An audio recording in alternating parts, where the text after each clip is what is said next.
رسالة من حبيبك وشفيعك البابا كيرلس النهاردة بيقولك: خليك دايما متفائل ومطمن إن إيد ربنا بتجهز لك حاجات جميلة قوي، ومستنيك أيام مليانة تعزيات وأخبار تفرح قلبك، لأن اللي بيسند على ربنا ويثق فيه عمره ما يخيب.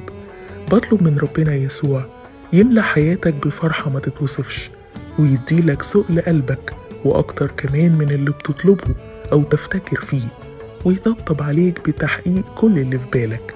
إلهنا إله المستحيلات، قادر بلمسة منه يبدل كل حزن جواك لفرحة مجيدة، وياخد كل همومك وتعبك ويديك بدلهم سلام عجيب وراحة بال.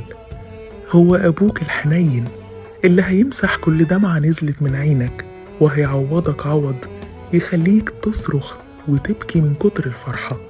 ثق إن كل الأشياء بتعمل معا للخير، وإنه بيرتب كل خطوة لصالحك. ما تخافش من بكرة، لأنه في إيد إله ضابط الكل، عينه عليك من أول السنة لآخرها، وبيحبك للنهاية. سيب حمولك عليه، هو اللي بيهدي الأمواج، وهيفتح لك أبواب بركة محدش يقدر يقفلها. فافرح وصدق إن وقت العوض والمفاجآت الحلوة قرب جدا. تشدد وتشجع، آخرتها هتبهرك صدقني. آخرتها هتلاقي حلاوة ما تتوصفش وفرحة ما تتحكيش. لو واثق في وعود ربنا ومصدق إنه هيفرحك، سيب تعليق واكتب من كل قلبك أمين، واستعد لفرحتك الجاية.